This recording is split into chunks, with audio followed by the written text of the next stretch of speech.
ada berapa? 7. 1, 2, 3, 4, 5. Tambah 2 lagi ya. Talinya tambah 2 lagi.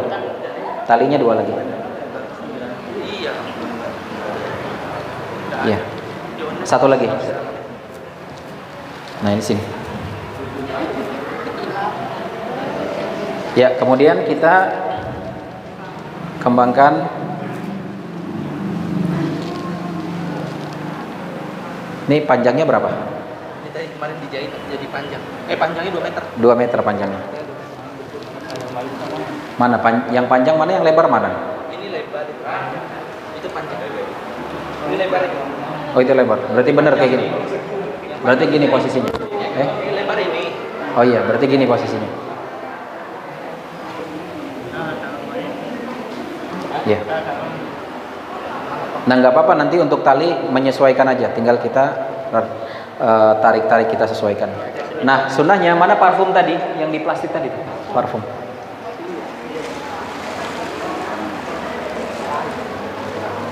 Ya, jadi sebagaimana yang tadi kita sampaikan, untuk lebar dari kain kafan ini sebaiknya 3 kali lipat dari lebar badan si jenazah. Kalaupun kurang ya nggak apa-apa, yang penting ukurannya bisa ketika disatukan bisa menutup badannya. Dan untuk panjangnya kalau bisa bagian atas dilebihkan 1 jengkal, bagian bawah telapak kaki dilebihkan 1 jengkal. Nah, kemudian ketika kita mengembangkan kain kafannya, maka setiap helainya dikasih parfum, ya. Parfum boleh yang mengandung alkohol? Sebaiknya jangan yang mengandung alkohol, ya. Dan insyaallah ini lebih gampang untuk dan lebih murah untuk dapat. Ini beneran wangi. Ini kayak kapur barus juga baunya, ya. Iya, kayak kapur barus. Ya. Ya, intinya kalau memang ini harum boleh, nggak apa-apa. Tapi kalau misalkan sudah ada parfum ya cukup lah, nggak usah juga sampai double gitu kan. Tapi kalaupun sudah terbeli ya nggak apa-apa ditaburin. Ya, sudah cukup, asal ini aja. Nah, kemudian yang kedua, kain yang kedua.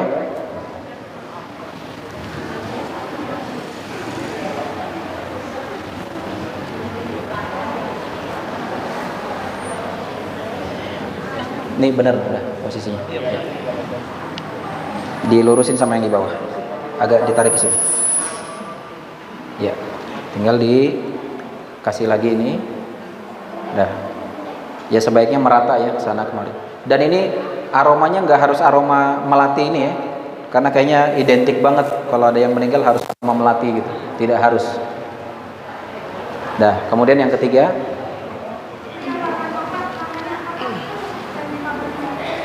Saya nggak tahu ini katanya dapat 1 paket. Ya, saya nggak ngerti bubuk apa. Yang penting wangi. Cuma sebenarnya yang disyariatkan di sini kan dikasih wewangian. Ya, bisa berbentuk parfum atau berbentuk bubuk tadi mungkin. Ya. Sudah 3 lapis. Kemudian mana jenazahnya? Ini di ini dulu. Ntar dulu. Dioles dulu. Nah.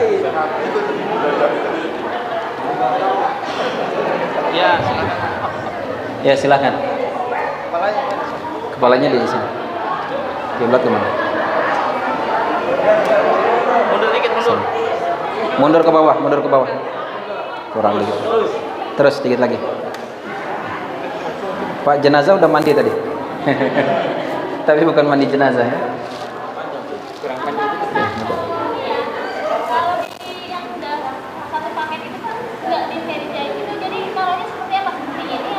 Iya, kalau misalkan dia cuma lebarnya kan 90. Nah, sedangkan nih posisi badan lebarnya lebar gitu ya. Maka kalau memang nggak cukup, ya ditumpuk aja. Yang satu agak geser ke sini, yang satu agak geser ke sini. Gitu. Jadi nanti repotnya harus nambah kain yang seharusnya 3 lembar saja, ya paling nggak jadi 6 gitu kan. Khawatirnya gitu. Ya.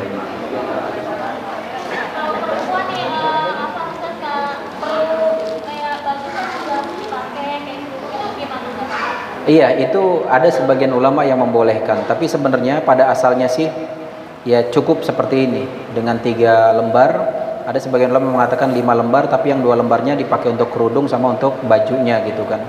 Tapi Allahu alam yang lebih simpel sih seperti ini, cukup 3 lembar saja gitu. Tapi kalau misalkan di masyarakat kita ada yang pakai 5 lembar, ya sudah gitu kan. Jangan sampai kemudian kita mendebat wah ini bid'ah apa segala macam, enggak ya. Karena memang secara ini tidak ada ini.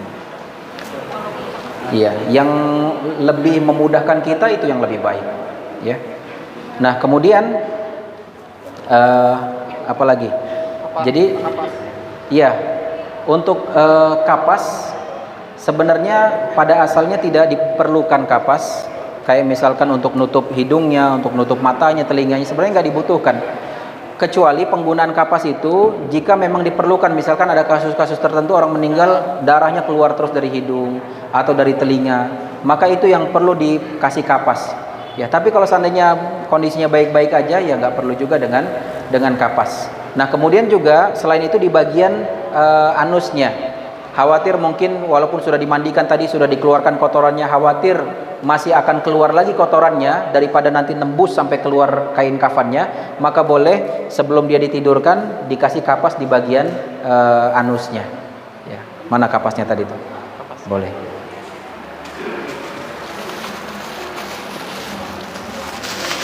Dibongkar semuanya. Ya, jadi nih kapas begini. Ya. Bisa kemudian nanti diletakkan di bagian bawahnya. Bisa geser dulu. Iya, ini Masya Allah jenazahnya baik banget. Angkat. Iya. Gitu. Nah, gitu. Ya, cukup.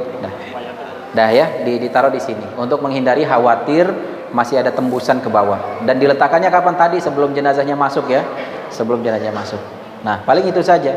Adapun yang lain di hidung, di mata, di telinga itu kalau diperlukan saja. Kalau memang keluar darah, nggak berhenti dan lain sebagainya, baru kemudian disumpal dengan kapas. Dan tadi juga ketika proses memandikan, ketika sudah ditekan perutnya masih keluar terus kotorannya, boleh nanti disumpal dengan kapas ketika memandikan tadi. Kalau memang terus masih keluar gitu. Nah, ini sudah selesai. Tinggal kemudian kita lipat. Nah, untuk melipatnya ya dari sebelah, bisa dari sebelah kanan yang mana? Nah, sebelah kanan. Jadi sebelah kanan dulu masuk sini. Boleh satu-satu, boleh langsung 3. Ya. Iya, coba antum dari sebelah sana. Ya. Nah, posisi tangan seperti yang saya bilang tadi. Pada asalnya posisi tangan itu seperti ini, lurus, Bu. Walaupun memang selama ini di masyarakat kita harus begini posisinya kan, seperti orang posisi sholat. Dan ini sebenarnya tidak ada sunnahnya, tidak ada contohnya dari Nabi. Tapi kemudian ya ada sebagian ulama yang menganggap ini ya sudahlah luas dalam masalah ini. Jadi mau kayak gini boleh silahkan, mau lurus kayak gini juga boleh. Tapi kalau ditanya mana yang paling afdol, yang paling afdol posisinya lurus kayak gini. Yang paling afdal posisinya lurus. Karena kalau posisi kayak gini juga ketika kita meletakkan jenazah di lahat, dimiringkan, susah kan posisinya. Karena ada ininya, mentok. Ya, mentok. Dan posisi seperti ini lebih mudah ketika diletakkan di liang lahatnya. Jadi sekarang mau yang mana nih? Yang lurus saja ya. Kalau yang kayak gini kan udah biasa ya. Nah, sekarang kita anggap lurus. Nah, itu yang sebelah kanan masuk dulu, bagian bawahnya dulu. Pelan-pelan, soalnya ada debu. Mas, kena mata tuh. Apa ya? Kalau pengap kasih tahu. Nah ya, kayak gini. Kemudian yang kedua,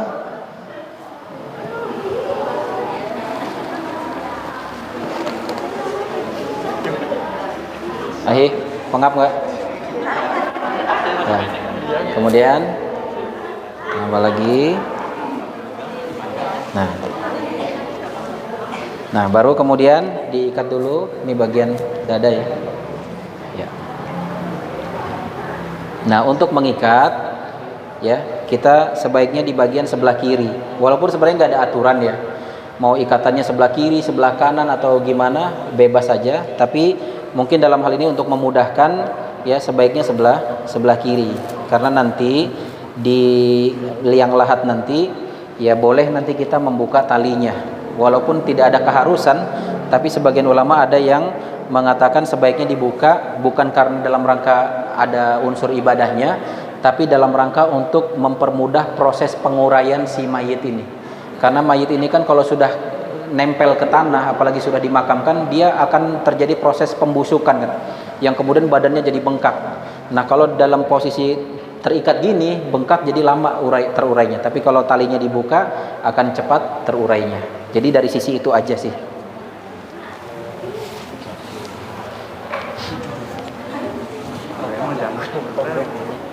Kurang panjang ininya, kainnya ya. Ya. Nah ini. Ya. Bisa nggak? Bisa. Antum kakinya ke sini dikit. Bisa nggak antum pegang ini? Iya. Itu jenazah belajar panjang perut apa kain kering tadi yang pakainya? Telanjang lah. Telanjang. Kan boleh lihat jenazah pakai kain.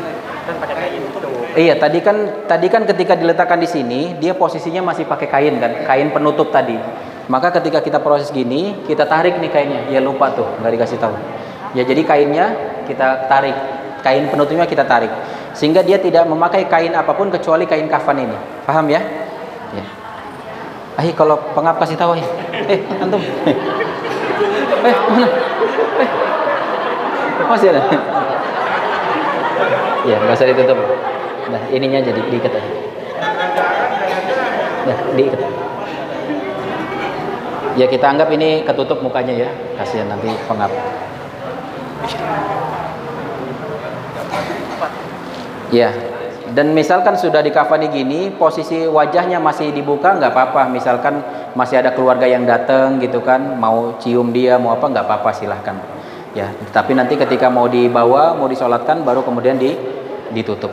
Ya, dan ini kalau misalkan dirasa udah cukup talinya, ya sudah cukup. Kalau misalkan masih ada ini nih, kayak ini nih, kebuka, mau ditambah lagi silahkan, nggak apa-apa. Intinya tidak ada keharusan harus sekian jumlah talinya. Faham ini Bu ya, Pak? Ini proses mengkafani. Gampang kan? Gampang. Setelah itu apa? Ya sebaiknya hitungannya ganjil ya, karena pada asalnya segala sesuatu disunahkan yang ganjil. Jadi kalau misalkan 5 cukup ya sudah, kalau misalkan kurang ya sudah 7 gitu kan. Tapi kalau seandainya udah kebanyakan nih ya sudah, sesuai yang dibutuhkan aja. Sudah? Sudah. Sekarang kita sholatkan. Baterainya habis. Tapi enggak cadangan enggak mau. Les. Ya, udah nggak apa-apa, nanti dulu. Ya. Untuk menyolatkan kita anggap ini kiblat ke arah sana, maka posisi imam di sini. Posisi imam di bagian kepala. Kalau memang jenazahnya laki-laki, kalau jenazahnya perempuan, posisi imamnya di sini. Nah, kalau misalkan ada jenazah laki-laki dan perempuan, coba antum tiduran. Misalkan jenazah perempuan. Anak perempuan. Iya, misalkan. Nah, maka posisinya lebih mendekati ke kiblat dan diluruskan dengan perutnya. Perutnya diluruskan dengan kepala jenazah laki-laki. Dan imamnya di sini. Ya. Posisi imamnya dekat jenazah laki-laki. Sedangkan kiblat di sana. Ya, jadi sekaligus imamnya dekat kepala juga sekaligus selurusan dengan perutnya si jenazah wanita. Ya. Kemudian di saat kita ingin menyolatkan nggak ada ritual apa-apa ibu-ibu, Pak. Biasanya kan di kita baru masuk ke masjid jenazahnya, ayo sambil nunggu orang-orang datang, yuk kita baca ini, baca itu dulu, bahkan baca surat Yasin dulu, baca tahlilan dulu. Ini tidak ada disunahkan seperti itu. Tidak ada contohnya dari Nabi Muhammad SAW. Yang ada adalah, yuk kita langsung sholatkan, ya. Kemudian disolatkan seperti yang tadi kita katakan takbir, ya di sini Allahu Akbar, baca Al-Fatihah. Kemudian Allahu Akbar, baca salawat, Allahumma sholli ala Muhammad. Kemudian Allahu Akbar, Allahumma gfir lahu warhamhu. Dan kemudian Allahu Akbar, diam sejenak kalau memang kita nggak mau berdoa lagi. Langsung kemudian Assalamualaikum warahmatullah, Assalamualaikum warahmatullah. Ya, jadi boleh salamnya 2 kali, boleh juga cukup 1 kali. Assalamualaikum warahmatullah, terus sudah pergi. Nah, setelah selesai kita sholat jenazah, apakah kemudian ada ritual-ritual lain? Jawabannya nggak ada, Bu. Nggak ada lagi kemudian kita baca doa bareng-bareng lagi. Sudah cukup tadi doanya di dalam sholat. Karena Rasul menganggap itu cukup. Kalau seandainya nggak cukup, dan Rasul pasti contohin, yuk setelah sholat jenazah kita doa lagi. Ternyata nggak ada contoh Rasul seperti itu. Sehingga kemudian selesai kita menyolatkan, langsung segera kita bawa ke pemakaman. Ya. Dan nggak ada ceramah-ceramah dulu. Tapi kalaupun seandainya darurat, ada pihak keluarganya harus menyampaikan, misalkan ya sudah, misalkan menyampaikan kalau ada yang berhutang, misalkan si jenazah ini punya hutang kepada siapa, yuk silakan datang ke rumah atau hubungi nomor telepon berapa gitu kan. Ya hanya sekedar itu sudah. Nggak ada lagi ceramah begini, ceramah begitu dan seterusnya. Apalagi sampai kemudian ada ucapan, gimana jamaah, mayit ini khair, baik, khair. Ini nggak ada. Ya hal-hal kayak gini tidak ada. Yang ada adalah hadis Rasulullah SAW yang mengatakan kalau seandainya ada seorang jenazah kemudian dia disolati oleh 40 orang, yang 40 orang itu tidak melakukan kesyirikan kepada Allah, maka pada hari kiamat nanti dia akan mendapatkan syafaat. Ya, akan mendapatkan syafaat. Siapa? Ketika disolatkan oleh 40 orang yang dia tidak melakukan kesyirikan. Berarti ahlu tauhid, yang tidak datang ke dukun, yang tidak kemudian percaya kepada peramal dan seterusnya. Itu ahlu tauhid, tidak melakukan kesyirikan. Dan kemudian ada juga riwayat lain di mana Rasulullah SAW mengatakan tidaklah seorang disolati oleh 100 orang, ya, yang semuanya menganggap baik kepada jenazah ini, maka dia akan dapat syafaat. Jadi dia selama muamalahnya, maksudnya selama jenazah ini bermuamalah ketika dia masih hidup dan tetangga-tetangganya menganggap muamalahnya baik, akhlaknya baik, rajin sholat dan lain sebagainya, maka anggapan baik itulah yang kemudian menjadikan dia mendapatkan syafaat di akhirat, bukan dipaksa ucapan baik gitu kan. Di mana seluruh jamaah yang hadir, gimana nih, baik, ini sama sekali nggak memberi manfaat kepada si jenazah, nggak akan berpengaruh. Kalau dia ahli maksiat, ahli neraka ya neraka, kalau dia ahli surga ya ahli surga. Nggak ada hubungannya dengan komentar atau ucapan orang mengatakan baik ketika setelah selesai sholat. Nah, yang diharuskan adalah setelah selesai sholat, maka kemudian ini langsung jenazah diangkat dan dibawa ke pemakaman. Paham ini Ibu? Dah, yuk. Ketika salam, boleh gini, assalamualaikum. Enggak, ketika salam juga enggak ada. Misalkan ketika ini sudah takbir keempat, ya Allahu Akbar, kemudian assalamualaikum warahmatullah, enggak juga, enggak harus gitu.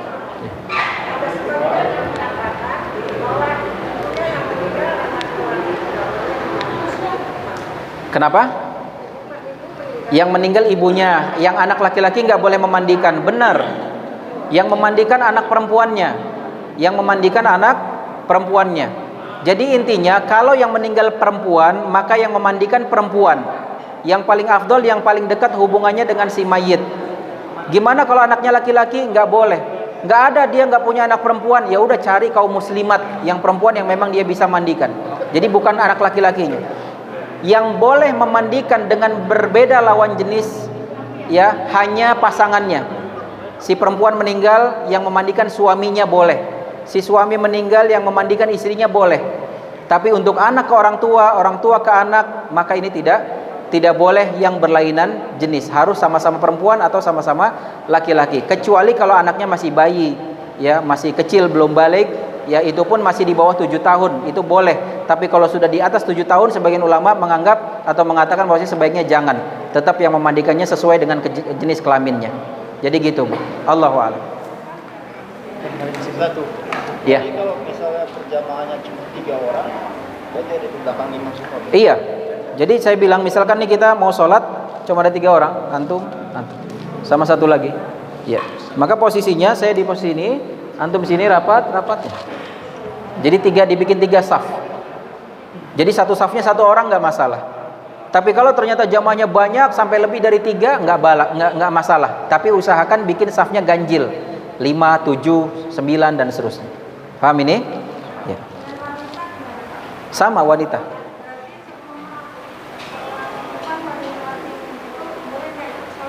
Iya, kalau wanita mau ikut sholat jenazah juga boleh, tapi ya di tempatnya khusus gitu kan. Tidak kemudian langsung membaur sama laki-laki, nggak boleh.